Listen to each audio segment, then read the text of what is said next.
আসসালামু আলাইকুম ওয়া রাহমাতুল্লাহি ওয়া বারাকাতুহু নাহমাদুহু ওয়া নুসাল্লি আলা রাসূলিল কারীম আম্মা বাদ। ডিয়ার ফ্রেন্ডস, আশা করি প্রত্যেকেই ভালো আছেন। তো বন্ধুরা, আজকে আমি আপনাদের সামনে এমন একটি ভেষজের সাথে আপনাদেরকে পরিচয় করিয়ে দেব যা আপনাদের জন্য এটা সুপরিচিত এবং বিদেশি একটা ঔষধ, একটি ভেষজ যেটা আপনারা সবাই চেনেন, জানেন, খুব বেশি থেকে বেশি নাম শুনেছেন, প্রায় সমগুণ সম্পন্ন। আপনারা সাধারণত জিনসেং বা জিনশিং যেটাই বলেন, এটা আপনারা খুব বেশি থেকে বেশি এর নাম শুনেছেন, আপনারা চেনেন, কারণ ওই ঔষধের কাভারে এটার ছবি দেওয়া থাকে। আপনারা উপরে যে দেখতে পাচ্ছেন স্ক্রিনে, এটি সেই জিনসেং বা জিনশিং। সাধারণত যেটা south Korea, north Korea, China, Vietnam, Laos এই দেশগুলোতে পর্যাপ্ত পরিমাণে হয়ে থাকে। প্রাইভেট চিকিৎসাতে এটা বহুল এবং ব্যাপক ব্যবহৃত হয়।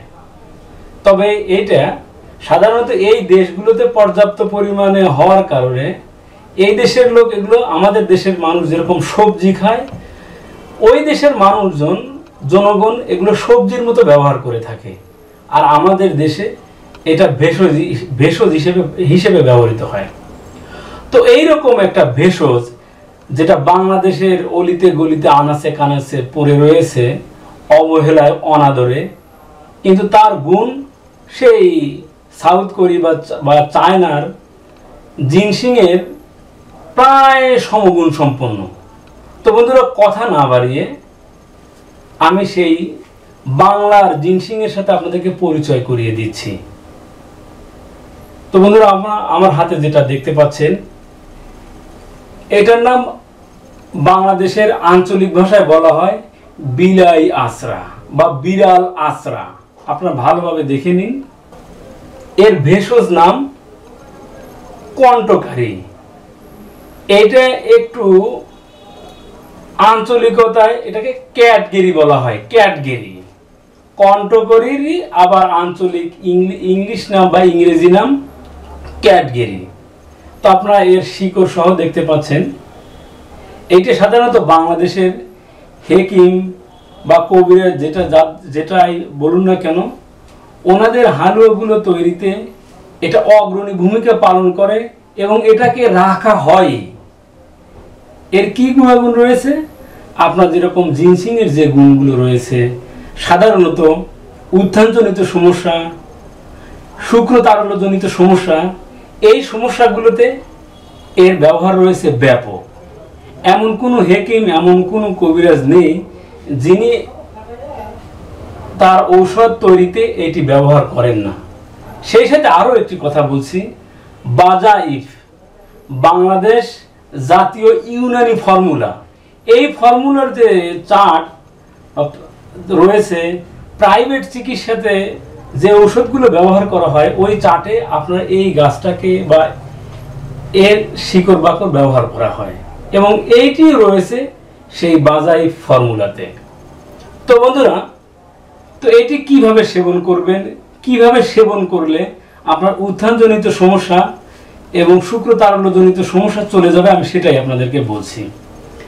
এটির শিকড় যেখান থেকে এর গোড়ালি শুরু হয়েছে এবং শিকড় নিচের দিকে গিয়েছে, ওইখানে কেটে ফেলবেন। কেটে শিকড়টাকে উঠিয়ে ভালো করে পরিষ্কার করে পাটায় পিষবেন অথবা হামানদিস্তাতে খুব ভালোভাবে পিষে অল্প পরিমাণে, যেটা সাধারণত ঔষধের যে কাপ রয়েছে, ঔষধ সেবনের যে কাপ, 1 কাপ পরিমাণ আপনারা সকালে সেবন করবেন। এতে আশা করা যায় ইনশাল্লাহ আপনার উত্থানজনিত সমস্যা এবং শুক্রতারল্যজনিত সমস্যা চলে যাবে। আপনারা সাধারণত রস খেলেই সবচেয়ে বেশি উপকৃত হবে, তবে যদি ছাল বাকল সহ খান তো আপনাদের হজমে বেশ উপকার দিবে, কাজ দিবে। তো এটাকে 100% করতে আমি আপনাদেরকে সাজেস্ট করব, আপনারা যে শিমুল মূল দেখতে পাচ্ছেন আমার হাতে, এই শিমুল মূল, আপনারা তো এটা বড় বড় শিমুল মূল, আপনারা ঠিক এতটুকু পরিমাণে সুন্দরভাবে কেটে পরিষ্কার করে একটু ভালো করে পাটায় পিষিয়ে খেয়ে নেবেন। 1 ইঞ্চি পরিমাণ। এতে করে আপনার দুটো ভেষজ একে অপরকে সাপোর্ট করে আপনাকে দিবে 100% শক্তি। কারণ এটাতে যেরকমভাবে উত্থানজনিত সমস্যার সাথে সাথে শুক্রতারল্যজনিত সমস্যা চলে যাবে, আর এই সিমুলমূল আপনাকে পর্যাপ্ত পরিমাণে আপনার শুক্র গাঢ়তে সাপোর্ট দিবে। ফলে আপনি এই দুটো ভেষজেই প্রায় 100% শক্তি পেয়ে যাবেন। তো বন্ধুরা, শেষের দিকে একটা কথা বলছি, অনেকেই আমাদেরকে কমেন্ট করে বলছেন যে আপনার সবগুলো ওষুধ কি গুলিয়ে একত্রে খেয়ে ফেলবো, কেউ বা কল করে বলছেন আপনি একই রকম চিকিৎসার এতগুলো ওষুধ বাতলে দিচ্ছেন। তো বন্ধুরা, এখানে একটা কথা বলতেই হয়, একই ঔষধ হাজারো কোম্পানি বের করে, সব কোম্পানির ওষুধ সব এলাকায় পাওয়া যায় না। তেমনিভাবে এই ভেষজগুলো সব এলাকায় সমভাবে পাওয়া যায় না। তাই বন্ধুরা, আপনার শরীরে যেটা সবচেয়ে ভালো স্যুট করে, সেট হয়, আপনার এলাকায় যেটি সহজ পাচ্য, হাতের নাগালে আপনি পাবেন, আপনি সেটাই ব্যবহার করবেন। এতে করে আপনি 100% উপকৃত হবেন। সবগুলো কন্টেন্ট আপনার জন্য নয়, সবগুলো কন্টেন্ট আপনার শরীরে কাজ নাও দিতে পারে।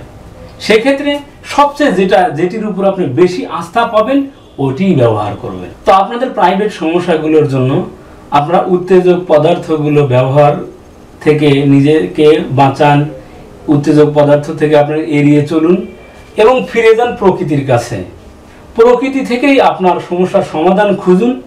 হ্যাঁ, যদি আপনার সমস্যাটা খুব বেশি হয়, সেক্ষেত্রে আপনার আশেপাশে আপনার বিশ্বস্ত ডাক্তার হেকিম কবিরাজের শরণাপন্ন হন। তো বন্ধুরা, কথা না বাড়িয়ে এখানে শেষ করছি। ধন্যবাদ সবাইকে।